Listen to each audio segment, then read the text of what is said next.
minutes, ma belle. Bonjour Sophie, est-ce que je peux regarder votre sac? J'ai l'impression qu'il est assez élégant. Mon sac,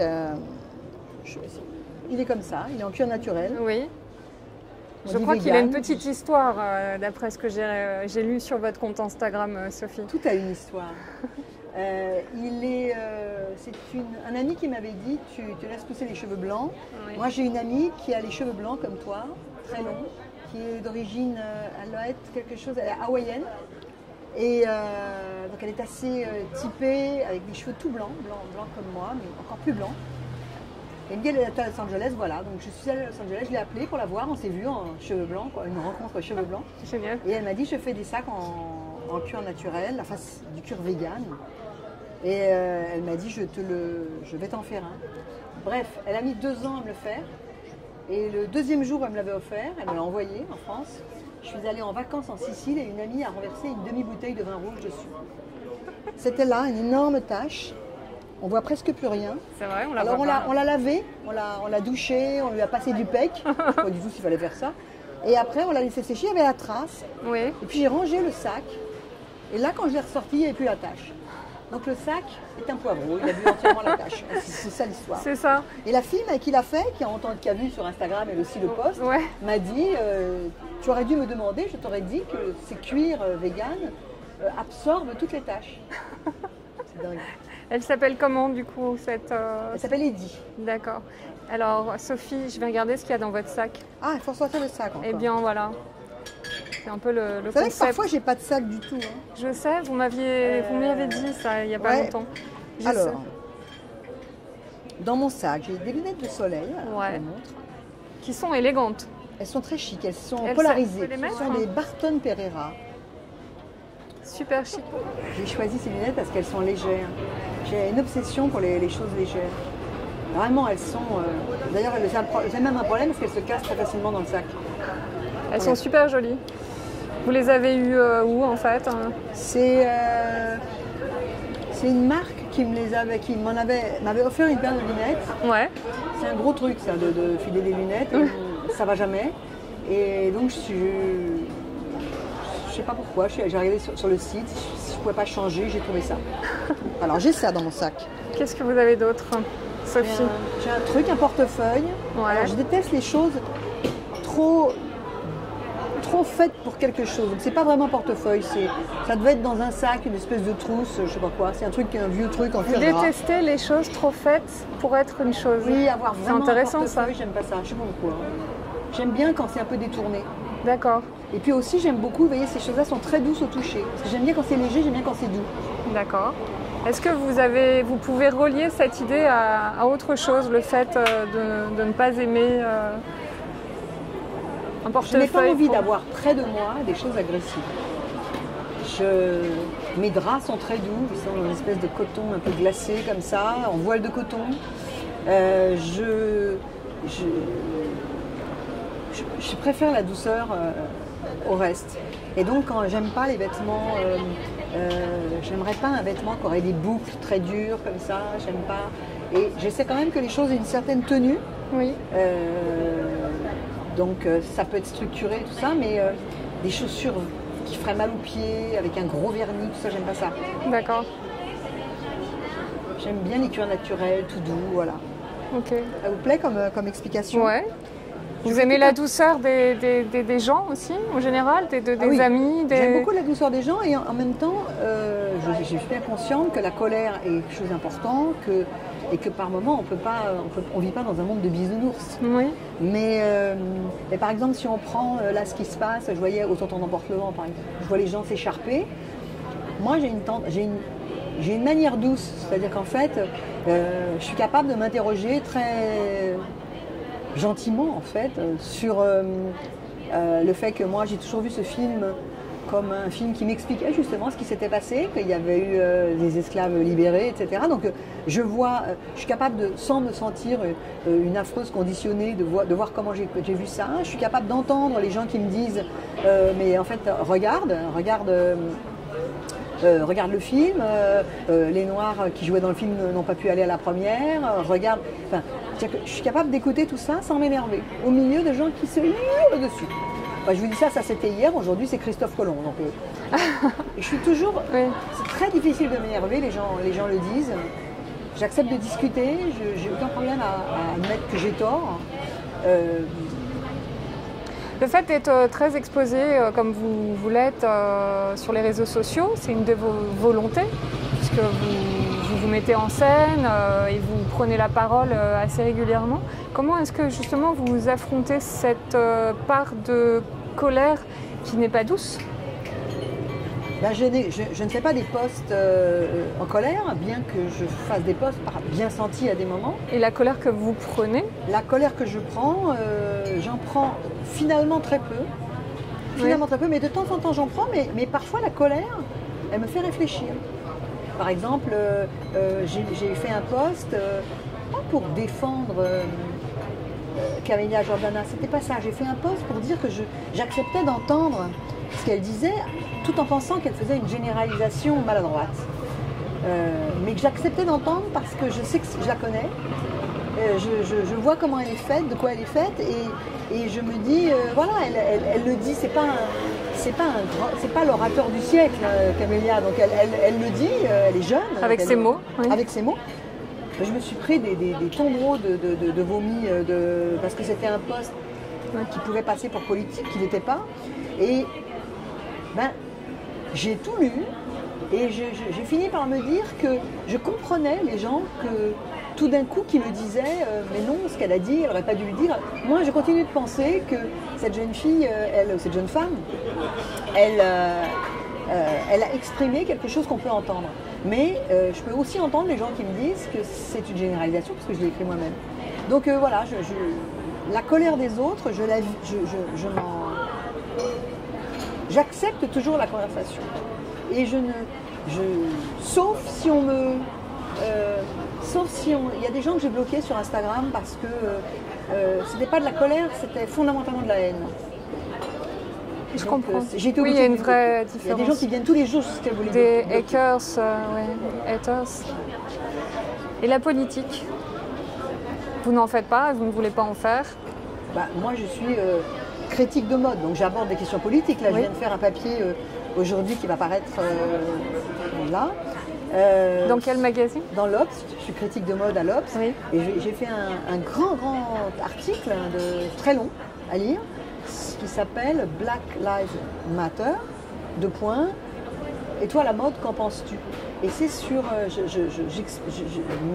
mon idée à moi, ma théorie, c'est que la mode ne peut pas s'en sortir en disant qu'elle fait défiler des mannequins noirs, ce qui quand même déjà été un grand progrès. Elle ne peut pas s'en sortir en disant qu'elle aime l'élégance noire et qu'elle a valorisé la beauté noire. Tout ça, c'est vrai. Oui. Mais enfin, si on regarde dans les défilés combien il y a de mannequins noirs, on voit que le nombre des mannequins noirs augmente. Mannequins arabes, ça n'augmente toujours pas. Ouais. On va devoir faire un effort. Mannequins noirs, ça augmente. Mais si on regarde dans ces mêmes sociétés combien il y a de noirs qui travaillent dans les entreprises, on se rend compte qu'il n'y en a quasiment pas, voire quasiment pas, pas du tout. C'est ça qu'il faut changer. Donc voilà, ma manière de faire de la politique, c'est d'essayer de dire, voilà, si on prend ce problème, qu'est-ce qu'on peut lui apporter comme idée de solution? Mais je m'arrête là, parce que après je passe le relais, il y a des gens qui font ça mieux que moi. Hein. Ouais. Enfin oui, je sais pas. Oui, non, mais sûrement. Peut-être. En fait, au moins, j'arrive à me faire entendre parce que je ne suis pas agressive. Je pense qu'on peut s'expliquer de manière non agressive. Oui. Et surtout reconnaître que la mode a des torts.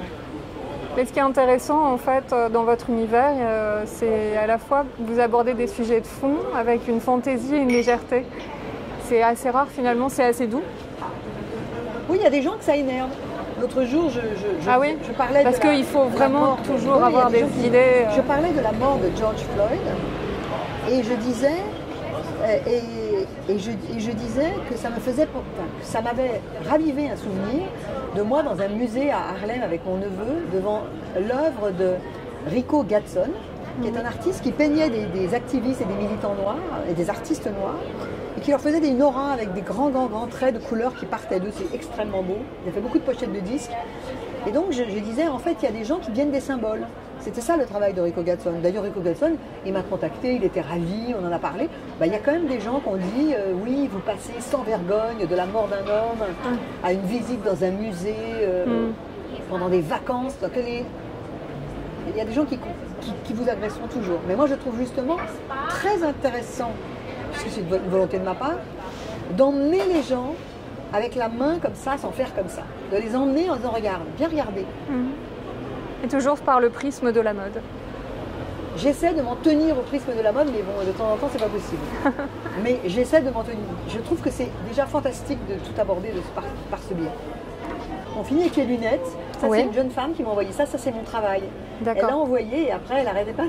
Elle m'a envoyé deux messages privés en me disant « J'aimerais tellement le voir ». Elle mettait des commentaires « Avec votre tenue, ça irait bien ». C'est un truc qu'on met autour de son cou pour tenir ses lunettes. C'est très joli.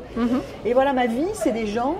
C'est très intéressant. On peut les voir, les lunettes, peut-être, du coup. C'est mes lunettes. Ça, c'est des lunettes de vue. Comme un peu de Monica Vitti. Je vais vous les essuyer un petit peu. Monica Vitti. Oh. Monica Vitti. C'est la réplique des lunettes de Monica Vitti, voilà. Magnifique. C'est ces lunettes. Elles sont très jolies. Elles vont très bien. Voilà, c'est ces lunettes. Très élégantes. J'ai eu du mal à les trouver. Et j'ai cherché ces lunettes longtemps. Mais vous les avez trouvées comment? L'histoire. J'ai dit que je les cherchais sur Instagram et il y a quelqu'un qui m'a dit je vais vous les faire. Et après, il y a quelqu'un qui m'a dit la personne qui vous les a faites les a achetées chez moi. Enfin, après, tout le monde s'engueuler. Mais bon, j'ai ces lunettes et j'ai vu Instagram, j'ai lu sur les posts Instagram d'où ça venait. Mais ce que je veux dire de ça, c'est que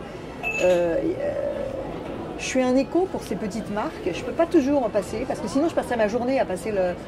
Et j'ai une vraie difficulté qui est de leur demander de ne pas m'envoyer systématiquement des choses pour pouvoir, moi, décider de ce que... Parce que sinon, je reçois les choses et je ne les passe pas.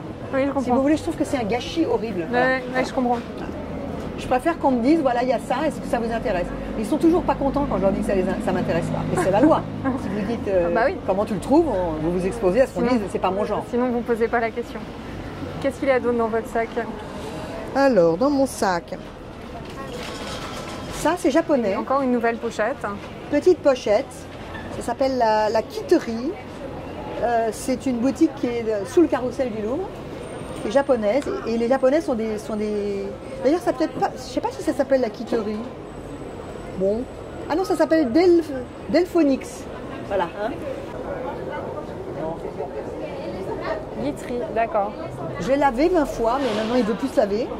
Et j'aime bien ce petit côté, encore une fois, ça pèse rien, quoi. Ouais. J'adore.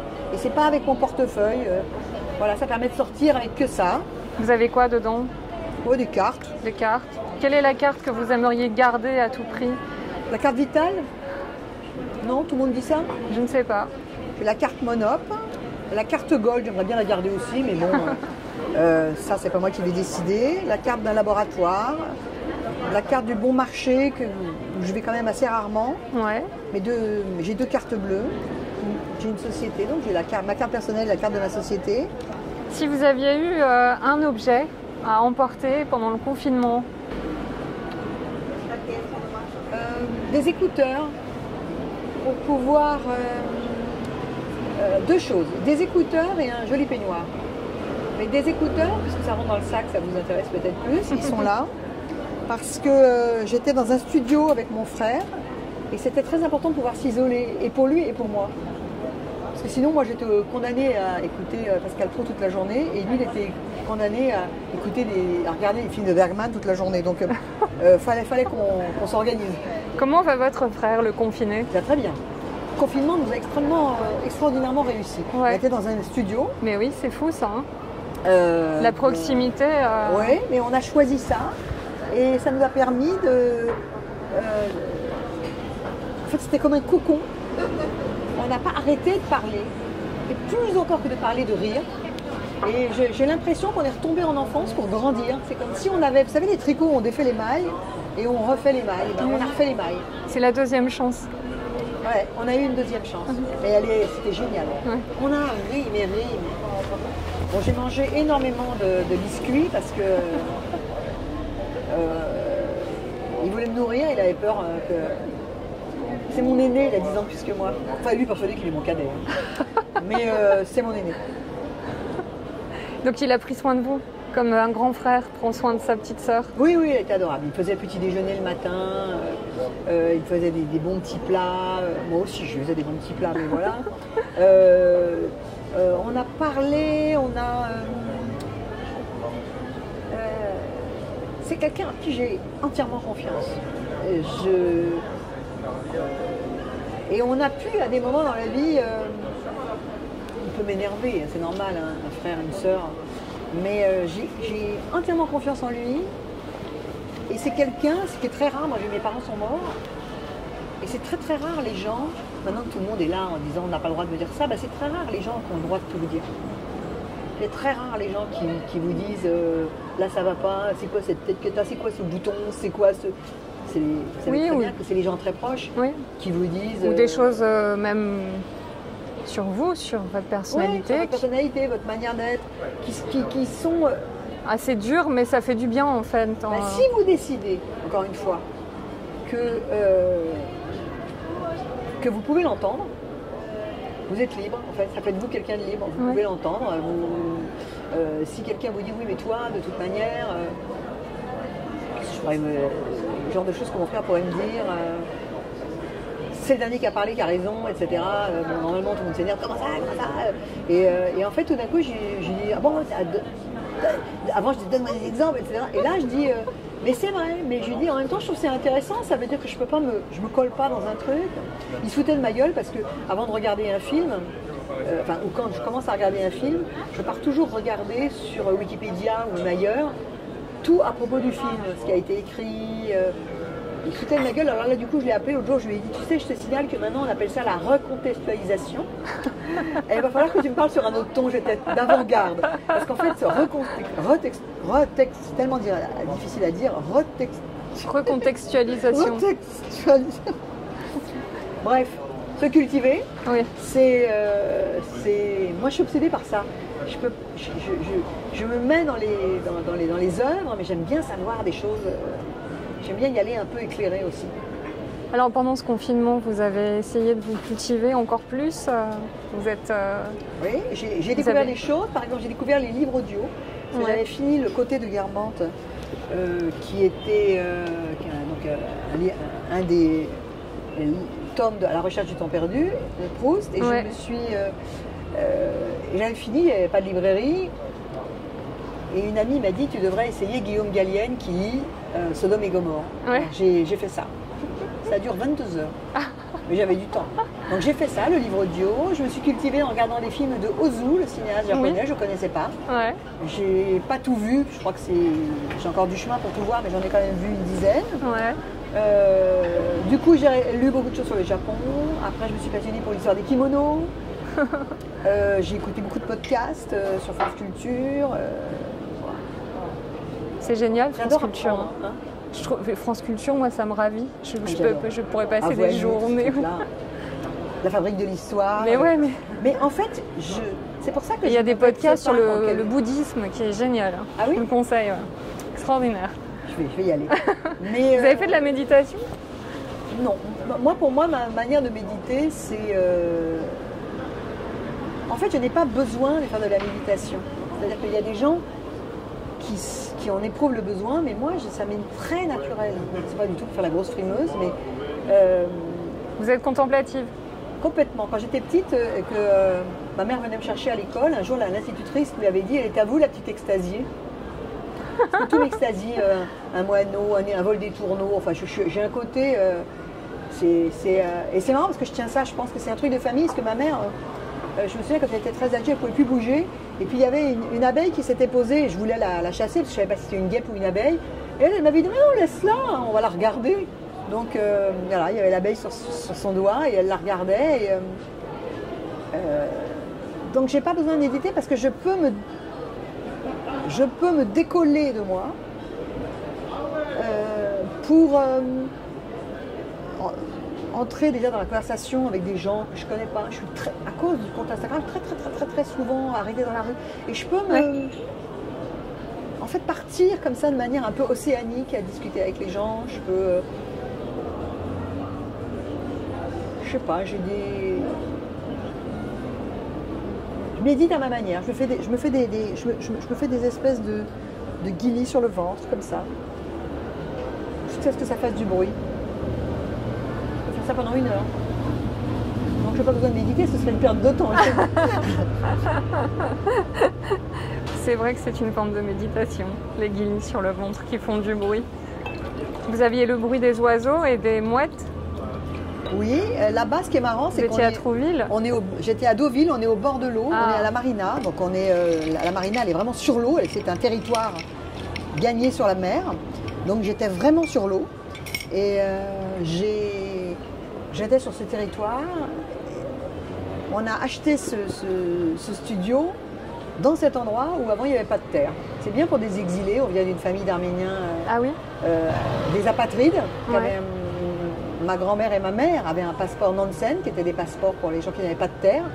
Ben, on est allé dans un endroit, on a volé la terre de personne. Ouais. On a volé un peu la merde. Pas la merde, la mer de la Manche. On en a pris un petit bout. Voilà, on était là, donc on l'entend pas vraiment. C'est marrant, c'est très silencieux, je sais pas pourquoi. C'est à cause de l'exposition, mais on la voit et on entend les oiseaux. Cette forme de...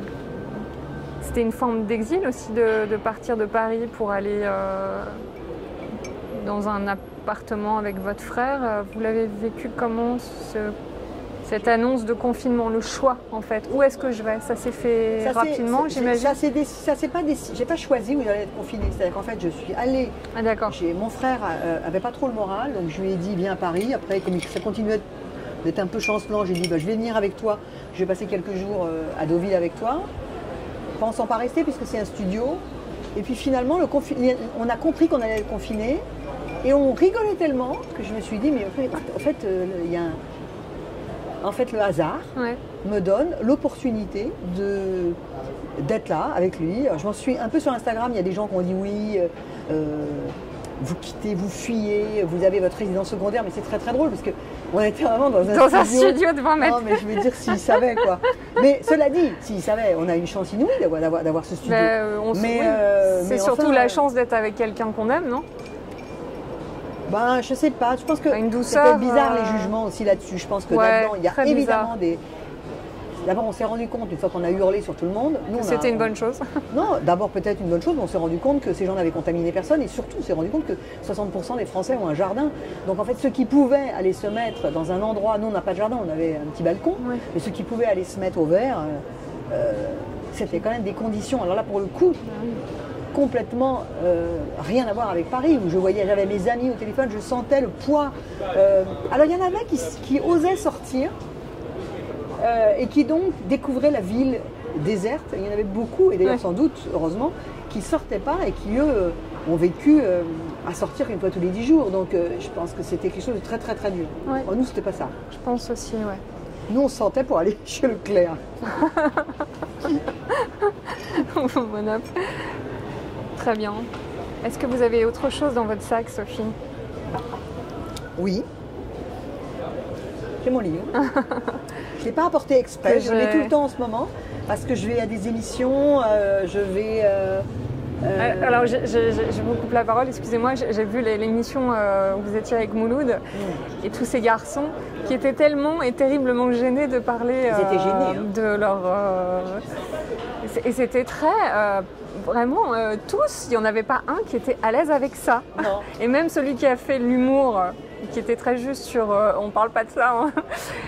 C'était du coup, vous avez mis le doigt sur un tabou. Je crois les hommes n'aiment pas parler trop de. Les hommes, parce que là vraiment ce livre-là, il est vraiment acheté indifféremment par des hommes et des femmes. Oui, bien sûr. Et les hommes sont, quand j'en parle, savent pas trop sur quel pied danser. Oui. Parce qu'il y a eu tellement de femmes qui ont parlé de la sexualité des hommes de manière un peu avec beaucoup de revendications, et on les comprend aussi, que tout d'un coup, avoir une femme qui les juge pas, qui pense même qu'il y a des moments, les pauvres, qui les comprend en fait, ils sont pas habitués, ils savent pas en fait. Et quand je dis dans une fable, qui se la trouve trop petite passe à côté de sa pépite, ils savent pas. Est-ce que c'est encore du mépris sur les petits sexes? Et vous vous doutez bien que dans une émission comme ça, il y a possiblement quelqu'un qui est justement dans ce cas et qui ne sait pas s'il peut en parler. Quand je suis passée à Petit Bien, Yann Barthès m'a dit mais c'est quand même un problème pour les hommes qui ont une petite bite. il a même pas, je crois même pas qu'il a osé dire le mot petite bite. Ouais. Donc c'est quelque chose qui est, ancré, quoi. Comme si ces gens-là, en fait, qu'est-ce qu'il fallait qu'ils fassent alors? Il faut qu'ils se suicident. C'est quoi l'idée? Je trouve ça fou, ces gens-là. Et la vie nous prouve qu'ils ont trouvé l'amour et qu'ils ont trouvé quelqu'un qui peut-être adore les objets de petite taille, comme j'ai dit, une femme qui collectionne les bonsaïs. Les bonsaïs. Et donc, peut-être qu'ils compensent par autre chose aussi de façon c'est le drame miraculeuse. dans la face de celui qui a une petite bite, c'est que justement, il est très heureux. Et puis un jour, il décide de s'agrandir la bite. Et il décide de s'agrandir en étant très méchant. Et il compense. Mais il n'aurait pas dû compenser. Parce qu'en fait, il faut tout pour faire un monde. Il aurait pu trouver une fille qui était contente avec lui ou qui s'en fichait, tout simplement. Ou qui, pensant... Les femmes ont une capacité à penser qu'un homme a peut-être souffert dans l'enfance de quelque chose. Et à les protéger. Voilà. Et en revanche, on ne parle jamais des garçons qui en ont des trop grandes, qui est un énorme problème aussi. Et qui est peut-être un faux problème à des moments, un vrai à d'autres moments. Enfin, tout peut être un faux ou un vrai problème, ça qui est amusant dans les fables. Et comment vous avez réussi à... Enfin, vous avez enquêté, je ne sais pas, cette envie d'écrire sur la sexualité, ce qui est quand même assez rare en fait. Enfin, pour une femme, c'est pas... Mais non, mais je vis en... Ça, c'est le résultat d'années et d'années d'observation. Et les gens racontent tellement d'âneries sur la sexualité. Je sais pas, les hommes ne pensent qu'à ça. C'est-à-dire les hommes ne pensent qu'à ça. Ah oui, de toute manière, des généralités. Ne dit jamais non à une pipe. De toute manière, un homme fait mieux les pipes qu'une femme. Ce qui est peut-être vrai, mais c'est pas forcément. Enfin, si vous êtes gay, vous êtes ravi qu'un homme fasse mieux les pipes qu'une femme, mais si vous n'êtes pas gay, enfin, je sais pas, moi j'aime les hommes, je ne suis pas lesbienne. Vous pouvez bien m'expliquer qu'une femme fait des cunilingus mieux qu'un homme, c'est pas du tout ça qui m'intéresse aller avec une femme. Ouais. Je préfère, puisque c'est ma préférence sexuelle à moi, je préfère un homme maladroit. En fait, c'est plein de préjugés. Il y a des préjugés, exactement. Un homme quitte une femme pour aller avec une plus jeune. Là, il y a une fable sur un homme qui part avec une plus âgée. Le fait que un gay est forcément extrêmement actif sexuellement. Et que ça va crescendo. Bon, voilà quoi. J'écoute les gens, je les juge pas. D'ailleurs, mes femmes ne jugent pas. Mais j'écoute et je raconte l'aberration de ce préjugé qui fait qu'on rate le bonheur en fait. Parce que c'est que des histoires de gens qui ratent le bonheur. Alors évidemment dans les femmes il y en a qui y arrivent parce que justement ils dépassent le préjugé. Mais sinon tous ceux qui ont un préjugé ratent le bonheur dans mes femmes. Est-ce que vous pensez que la nouvelle génération est encore dans des préjugés ou justement avec tous ces réseaux, enfin YouPorn, etc. Ça change encore plus peut-être la réalité des rapports hommes-femmes. Il faudrait leur demander. C'est ça. Parce qu'à la fois j'ai l'impression qu'ils sont, je sais pas, qu'ils sont doux aussi, qu'ils sont très, très vite en couple, très jeunes. Une fois qu'ils sont en couple très jeunes, ils prennent vraiment, vraiment soin les uns des autres et à la fois il y a ce côté image vue, répétée. C'est intéressant ce que vous dites parce que je ressens moi aussi ce besoin de douceur et ils le trouvent, cette façon d'être doux. Et je pense que leur violence passe plutôt par des échanges Snapchat, des échanges textos, des manières là, en revanche, je mettrai en parallèle, sans bien connaître quand même, mais de ce que je vois, je mettrai en parallèle la douceur que je leur vois dans les vraies relations, quand je les vois à deux, comment ils sont. Je mettrais ça en relation avec quand ils postent quelque chose et qu'il y a, avec il est moche, tu peux trouver mieux, etc. Il y en a une, elle avait posté son petit copain, elle avait 14 ans, il disait, il est moche, tu peux trouver mieux, c'est dur. Ouais, je c'est dur, ouais. raconte à quelqu'un à qui on dit elle est belle ta bouche de suceuse, etc. Donc c'est des trucs que moi, les gens de mon âge et même plus jeunes que moi ne disent pas. En fait, on se dit non, je ne vais pas mettre ça. Eux, ils s'envoient ces trucs un peu. Il y a comme une espèce. Ils sont habitués, hein, parce qu'avant, maintenant, il n'y a plus tellement Facebook pour eux. Mais quand il y avait Facebook, donc moi, ceux qui avaient 15 ans il y a 10 ans, déjà, je leur disais, mais non, c'est horrible. Il y avait des groupes, trouvez-vous que Chloé sera un bon coup plus tard, etc. Non, à 90%, etc. Et elle comprenait que c'était quelque chose de pas grave. Alors que moi, je trouvais que c'était grave. Oui, donc il y a le recul. Après, il y a cette douceur. Maintenant, je les trouve très pudiques. Très, très pudiques. C'est très difficile de discuter avec une sexualité. On va voir comment est-ce qu'ils vont prendre le bouquin, mais je sais que ça rougit très vite. Je me souviens que j'ai lu une fable. En même temps, les hommes adultes aussi. Hein, on l'a vu sur le plateau télé, mais peut-être justement qu'ils ne voulaient rien laisser transparaître de leur sexualité. Ils ont peur, mais il faut savoir aussi que les hommes sont soumis à telle pression que les femmes, elles en bavent de tous les côtés, si je puis dire. Et les hommes sont quand même soumis à une pression ils ont tellement peur. Tellement peur. Mais les gamins, j'ai lu une fois une fable à des amis, mais c'est des amis à moi qui vivent aux États-Unis. Et ils étaient là avec leur fille, qui est à la fac. Et j'ai lu une fable. Et elle était choquée, en fait. C'était la fable. C'est la fable d'un homme qui, sa bite n'est jamais d'accord pour aller pour répondre au texto et au rendez-vous. Et sa bite réagit en décalé par rapport aux propositions qu'on lui fait. Et on sait tous que ça existe, quoi. Vous envoyez un texto en disant salut, on prend un café, tu viens, le garçon ne répond pas. Et c'est juste à minuit, 1h qui dit comment ça va. Parce que la bite, finalement, a décidé. Ça, c'est super juste quand même. Et elle était. Et d'ailleurs, à la fin, elle est choquée. Elle était comme ça, mais pas en rigolant. Elle était fondamentalement choquée, quoi. Ouais. D'ailleurs, elle m'a dit mais tu crois qu'on va te laisser le sortir, etc. Ça passait pas.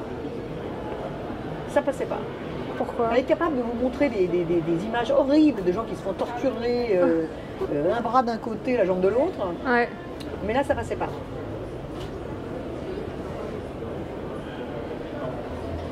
Vous savez pourquoi ?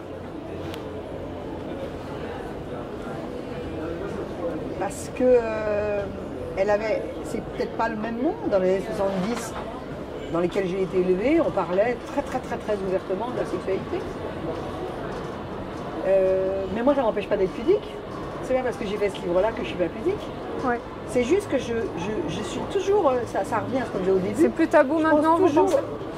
Non, mais je pense toujours qu'il vaut mieux, calmement, il vaut mieux parler des choses, en fait. Que ce qu'on veut, c'est, si vous voulez... Parce que la gamine qui m'a dit ça, par ailleurs, fille extrêmement intelligente et qui est complètement militante féministe, tout en écriture inclusive, que d'ailleurs, moi... je ne fais pas le point mais que j'emploie avec des parenthèses, la gamine, elle est complètement militante. Donc j'étais étonnée de voir que cette gamine, pour moi, si elle ne peut pas rire de ses situations sexuelles, elle va s'enferrer dans une image, elle va se décider ce qui est bien et ce qui est mal sexuellement. Oui. Alors qu'en fait, il n'y a pas bien ou mal. Chaque époque détermine des choses qui sont bien ou mal, mais c'est beaucoup plus compliqué que ça, beaucoup plus flou que ça. C'est pas compliqué, c'est flou. La sexualité nous dépasse, c'est des pulsions, c'est quelque chose. Alors à des moments, il y avait un haut-là de la société qui dit non, ça on va pas le faire, il y a quand même des choses qui sont interdites à des moments, mais on pourrait voir. Ça change selon les pays. Aux États-Unis, ça change selon les États. C'est pas la. On croit que. C'est pas coulé dans le bronze. Hein. Peut-être que des choses permises aujourd'hui seront interdites un jour. Peut-être que ça vient du fait aussi que l'être humain, enfin que la femme et l'homme ne s'accordent pas la liberté de se connaître et de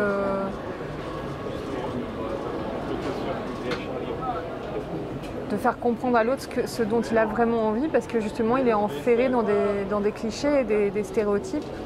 Comme cette femme qui pense que la pipe, c'est ce que les hommes préfèrent, alors que finalement l'homme aurait préféré qu'il lui parle doucement à l'oreille. En fait, à part des vénards, et ça peut nous arriver, ça m'est arrivé, ça peut arriver à tout le monde, à un moment donné où on se retrouve sous une porte cochère, moi j'étais beaucoup plus jeune, et on vit un truc sexuel très inattendu, avec quelqu'un qui nous a raccompagnés, qu'on avait bien envie, etc. Bon, à part des situations comme ça, il y a des gens qui sont très doués pour ça, qui le vivent souvent, moi je trouve que, et ça je trouve que les jeunes se l'accordent, je suis assez pour que on se donne du temps. Moi, les filles de ma génération, ou même plus jeunes, celles qui sont nées entre 72 et 82, quoi, ces filles-là, 62 et 82, ces filles-là, elles ont un peu... Il y avait quand même un peu l'idée que si on rentrait avec quelqu'un, on couchait avec... on disait coucher le premier soir. Mais j'ai remarqué chez les jeunes que parfois ils couchent, au bout de 6 mois, ils n'ont toujours pas couché ensemble. Ils sont en couple très jeunes. Oui, mais ils cherchent, ils découvrent. Donc, entre 6 mois et un jour, on peut peut-être un peu attendre, en fait, de vraiment voir ce qui se passe quand on se laisse aller. On parlait de océanique, c'est un truc océanique d'intimité. Je trouve ça intéressant, mais bon, c'est ma manière de voir les choses. Peut-être un peu coincé, je sais pas. Je veux pas parler en ayant l'air d'édicter des règles. Quelle était l'essence de cette écriture alors? Qu'est-ce que vous vouliez transmettre? Quelle était l'idée? Je voulais transmettre une idée, quelque chose d'égrillard et d'élégant. Parce que d'où les fables. On s'extasie sur Audiard, on s'extasie sur Brassens. Brassens, c'est 95 fois sur 100, la femme s'emmerde en baisant. Quel le taise ou le confesse, c'est pas tous les jours qu'on lui déride les fesses. Je trouve que c'est une façon absolument géniale qu'a eu Brassens d'exprimer la sexualité. Et comme aujourd'hui plus personne ne le fait, je me suis dit, mais c'est dommage. C'est pas mal d'élever le niveau, quoi, en fait. Ouais. C'est tentant. Et en tout cas, c'était un exercice intéressant d'écriture, puisque ce sont des fables. Oui. Finalement, pendant que je les disais, j'arrêtais plus de parler. Je parlais en fable, en fait. C'était quand? Vous l'avez écrit quand? Là, cet hiver. Ok. Ah, ça va vite, c'est un tout petit livre. Hein. Ouais, mais c'est rigolo. Puis ça fait réfléchir, on peut en parler en tout cas. Je ne sais pas si on en parlera beaucoup dans les dîners parisiens, puisque en ce moment il n'y a pas beaucoup de Parisiens et de dîners en ville. Si les gens se voient, on parle. Ouais. Vous voulez voir la suite? Ouais. Alors. Vous faites des dîners, vous, Sophie? Oui, bien sûr. Ouais. Qu'est-ce que je pourrais vous sortir? Il y a sortir? des gens à Paris alors encore. J'ai toujours un collier avec moi. Il est très beau. Parce qu'à un moment donné, hop, au débeauté, on rentre pas chez soi, on file à l'apéro et un collier, ça fait la blague. Ça, c'est vrai. C'est comme un petit rouge à lèvres. Voilà, donc je le remets là. Que vous n'avez pas. Vous ne mettez pas de maquillage.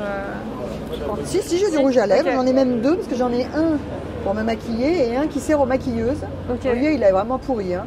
Mais j'aime bien, c'est Déborah. Ok. Vous voyez, les maquilleurs les utilisent, ils sont sales parce que les maquilleurs les utilisent pour... Ça s'appelle Déborah, c'est une marque? Oui. Ok. Ils les utilisent, c'est pour ça que c'est des produits qu'on utilise quand je fais des émissions, des choses comme ça. Voilà. D'accord. Et j'en ai des bien propres à la maison. Mais ceux-là, c'est pour les maquillages. Ensuite, j'ai toujours un stylo. Très joli stylo. C'est très bizarre les gens qui n'ont pas de stylo. Voilà, il vient du Grand Hôtel de Stockholm. Ah. C'est beau, c'est chic, non? Vous pouvez me parler de cette ville? C'est extraordinaire, il y a de l'eau partout. Ouais. Les Suédois, on comprend. Enfin, pour moi, maintenant j'ai les cheveux blancs, mais j'étais brune, quel beau pays, quoi, que des blonds. Donc, pourquoi je dis que des blonds? C'est que les blonds aiment les brunes. Donc, c'est un pays où il faut aller quand on est brune, quoi. Ils vous regardent, voilà, parce que ah ouais. Et c'est aussi le pays où les filles ont des jambes de 2 mètres. Ouais. Il paraît que les hommes sont encore plus beaux que les femmes. Tout le monde est beau. Ouais. Pas tout le monde est beau, c'est totalement faux ce que je dis. Mais disons que quand les gens sont beaux, vous savez, quand des gens sont beaux, leur beauté est insolite pour nous en fait. Parce que c'est comme si on avait Gary Cooper devant soi. Pour ceux qui sont nés au 19e siècle, Gary Cooper était un comédien. Oui. Enfin, ceux qui ne sont pas nés au 19e siècle, Gary Cooper était un comédien. Mais bon, j'ai remarqué que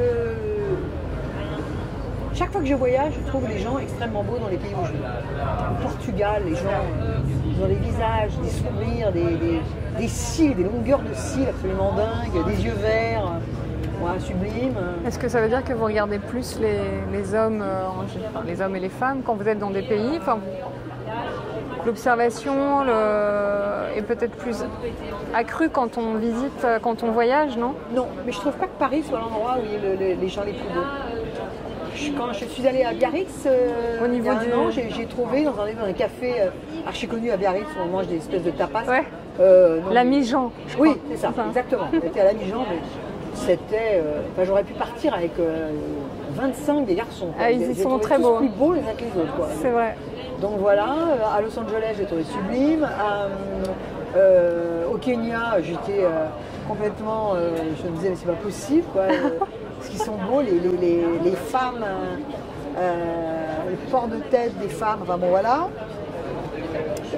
Au Maroc, c'est pareil, enfin en Égypte, enfin, il n'y a finalement que dans mon quartier que c'est peut-être le premier arrondissement de Paris. Voilà. C'est vrai. C'est rigolo. Je trouve que les Parisiens, on est pris dans des obligations, on n'est pas détendu, on est blême, voilà quoi. Mais c'est vrai que l'air de la mer à Biarritz, ça aide. Ouais. Ils font du sport. Ils font du sport, ouais, c'est vrai. Ah bah, en ce moment, les gens, ils font du sport. Hein. Je sais pas si vous avez remarqué, mais ça court. Hein. Moi, je ne fais pas de sport. Je fais du tapotage. Comme ça, sur le on se tape dessus là, pour activer. Ouais. C'est le tout. Comment ça s'appelle? Ça, c'est une méthode. Ah, ça, non, j'aimerais bien. C'est tout. Je vais me rappeler. On se tape comme ça là. Oui. Ouais. Vous connaissez ça? Ouais. Le dodo ou le dos. Je vais retrouver. Ouais. J'avais fait ça. En fait, c'est une femme qui fait ça. Qui est venue chez moi l'autre jour. Pas l'autre jour. Tapote. Faire ça le matin, c'est pas mal. C'est une femme qui est venue chez moi un jour, là je l'ai revue il n'y a pas longtemps, et qui fait de la médecine chinoise et à travers très spécialiste. Et je lui disais que je ne faisais pas de sport et que je m'ankylosais. Et elle m'a dit, mais tu devrais faire ça, parce que c'est comme les petits électrodes qu'on pose sur le corps et qui font l'électricité. Si tu te tapotes, elle me dit, tu réactives tout et ça fait un bien, mais un bien. Donc je fais comme une dingue. Je pense que le voisin l'autre jour m'a vu le faire par la fenêtre. Il a dû se dire que je fais comme une dingue. Spécial. Vous devriez essayer le Qigong. C'est quoi le Qigong? C'est extraordinaire. Il faut regarder Qigong sur internet. Il y a des exercices. C'est merveilleux quoi. C'est très léger, c'est très doux. C'est des gestes très lents. Ah oui, j'aime beaucoup ça. Mais ça, je pense que ça vous. Je vous enverrai un lien. Qigong, je veux bien. C'est extraordinaire. Ouais. Je suis complètement. Pour moi. Fait des grands mouvements comme ça. Pour moi, les femmes qui font. Alors, vraiment tant mieux si elles sont contentes de le faire et qu'elles se sentent mieux. Mais l'idée de vouloir avoir le corps dur, parce que je vous ai dit, j'aimais la douceur. Moi, j'adore. Très étonnant. J'adore, en fait. Il y a quelque chose dans la mollesse que j'adore. On essaie que ça ressemble à quelque chose, donc on fait quand même. J'ai toujours été mince, alors j'essaie quand je grossis, j'essaie. D'un coup, je me dis, il faut peut-être faire attention. Mais j'aime ça. Le bras, là, une fille l'autre jour, elle me disait, oui, c'est affreux quand on a le bras un peu gras. Je trouve ça beau, en fait, moi, le bras un peu épais. Dos de lui. Envie de mordre dedans. Je comprends pas pourquoi est-ce que. Il faut être fité. Ouais, mais c'est pas. Ben ouais, mais non, mais c'est pas bon. Oui, mais ça va avec votre esprit, la douceur peut-être aussi. Oui. Là. Et pourtant je suis mince, hein, mais oui, vous êtes super bien foutu même. Je veux avoir. On vous a vu en maillot, vous êtes gaulé, hein. Oui, bah, parce que je fais la photo 800 fois. Sincèrement, peut-être que j'ai de beaux restes, mais je fais quand même la photo 800 fois. Essayez le Qigong. Ouais. C'est extraordinaire. Qu'est-ce que vous avez d'autre dans le sac? On va arriver au bout, c'est ça qui est génial. Alors, dans mon sac, j'ai Alors j'ai plusieurs choses au niveau des masques. J'ai des masques chirurgicaux là-dedans. Ouais. J'adore la couleur, donc c'est pour ça que j'adore ce truc. Okay. J'ai mon masque. Magnifique, non, il est magnifique. Magnifique. J'ai mon petit gel. Ouais, très sympa. Voilà, donc j'ai tout bien. Mais comment vous vivez ça, Sophie? Les masques, vous les mettez quand? Vous les mettez très souvent dans la rue ou que dans les magasins? Quand il fait très chaud, parfois je le mets parce que du coup ça m'a un peu protégé contre les allergies, contre les pollens. Il m'a semblé, mais peut-être que je me trompe. Mais sinon non, je le mets quand il faut le mettre. Je crois qu'on va en mettre un petit peu moins, mais je trouve que je ne suis pas du tout pour dire qu'on s'en fout et que maintenant c'est fini, etc. Je fais attention. D'accord. Je vais vous dire, je suis rentrée du confinement un peu tard, parce que j'arrivais plus à partir. Ouais, comme beaucoup, il y en a qui y sont encore. Hein. Ouais, et en fait, quand je suis rentrée, à peine septembre. j'étais à Paris, je suis allée voir des amis. Et chez mes amis, il y a quelqu'un qui a eu le Covid le soir même, donc il a fallu se faire tester. Et je suis restée 5 jours chez moi, en fait, parce que fallait attendre un résultat et quand il y avait un pont, ça venait pas. Donc en fait, j'ai pas du tout envie quand les gens me disent on s'en fout, j'ai pas du tout envie en fait de dire qu'on s'en fout. Bah non. Et puis en plus, moi je suis pas une grande buveuse d'alcool, et c'est beaucoup les gens qui prennent des apéros qu'à un moment donné on n'a plus rien à foutre et qui se disent c'est pas tellement mon ambiance. Ouais, je comprends. Je me lave bien les mains, je fais attention quoi. Ok. J'espère que votre amie va bien. Mon amie, oui, mon amie est malade, mais elle va bien. Enfin, elle va bien, elle n'est pas en catastrophe à l'hôpital. D'accord. Mais elle est jeune, donc. Bon. Est-ce que vous avez d'autres choses dans votre sac, Sophie? Non, je crois qu'on est arrivé au bout. On est arrivé au bout, là? Attendez, je vais voir. C'est le dernier truc que j'ai dans la boîte de mes médicaments pour migraine. C'est les tickets de métro. Vous prenez le métro? Ah oui, je prends le métro. Ok. Et il n'y a pas un truc d'autorisation, je sais pas quoi? Quelle autorisation? C'est ma voisine qui a dit ça, qu'il fallait... Pour prendre le métro? Oui. Non. Moi, je fais tout à pied, moi. C'est à certaines heures de pointe, vous devez avoir une autorisation justifiant que vous êtes obligé d'aller travailler. Pour éviter que tout le monde soit... Mais sinon, non, mais j'ai toujours pris le métro. À un moment donné, dans ma vie, je ne l'ai pas pris quand j'étais à la direction de L. On avait un chauffeur. Et le chauffeur venait me chercher, m'emmenait au travail, m'emmenait déjeuner, me ramenait du déjeuner, me ramenait... Enfin, j'étais 4 fois par jour dans la voiture pendant 3 quarts d'heure, 1 heure en fait. Et 3 quarts d'heure, on va dire. Et un jour, je me suis rendu compte que d'ici, pour aller à ce travail, en métro, c'était 1 quart d'heure. Ok. Enfin, dans le métro. Après, c'était 5 minutes pour y aller, 5 minutes. Donc, ce jour-là, je me suis dit, c'est faut arrêter les conneries. Ouais. Et là, je vais m'acheter un vélo électrique pliable. Ah, très bien. Pour pouvoir quand même faire un peu de vélo. Il paraît que la mairie donne un peu de sous pour ça. Oui, il paraît. Faut les regarder. On va regarder. Mais je suis... Je vais faire ça, moi aussi, je crois.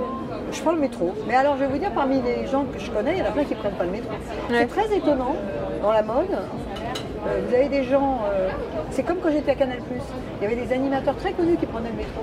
Ouais. Et d'autres, il y a des gens, dès qu'ils montent un tout petit peu, enfin qu'ils ont un poste qui leur semble un petit peu brillant, immédiatement ils arrêtent le métro, comme si c'était, mais on arrête les conneries. Ouais. Moi j'aime bien le métro, et puis j'aime bien voir les gens, j'aime bien... Je trouve les gens ils viennent vous voir alors, parce que vous êtes quand même super connus sur Insta. Et je prends aussi des gens en photo, mais surtout, pour le coup, c'est là où moi je vois les gens les plus élégants. Ah oui. Parce qu'il y a tout, dans le métro il y a tout. Les gens qui sont en scooter, en vélo, ils sont couverts, alors que dans le métro, un petit peu moins couverts. Donc on les voit. Il y a des gens, on voit ce que les gens lisent. C'est la vie, quoi. On voit le désarroi aussi, on voit... pour une contemplative comme vous, c'est intéressant le métro. Ah oui, moi j'ai adoré, moi. J'ai toujours aimé ça. En fait. Il y a des gens qui ne peuvent pas. Il y a des gens qui préfèrent avoir un vélo, traverser tout Paris à vélo plutôt que de rentrer dans un métro. Ils ont l'impression que c'est plein de microbes. Ouais. C'est dangereux le vélo aussi. Oui, c'est pour ça que je ne vais pas beaucoup. Faut faire attention. Je suis très distraite. Sophie, il fait très beau demain. On a fini? Bah, je crois qu'on a fini.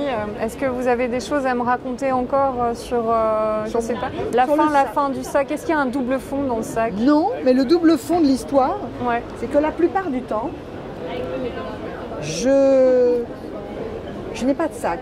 J'aime beaucoup, beaucoup, beaucoup avoir les mains dans les poches. Ouais. Et donc souvent j'ai les poches Elle est jolie, très votre chargées. veste. Ouais, elle est vieille. Souvent j'ai les poches très chargées. Je mets la petite pochette que vous avez vue avec la carte bleue, le téléphone, les clés, un billet en plus, et puis c'est tout.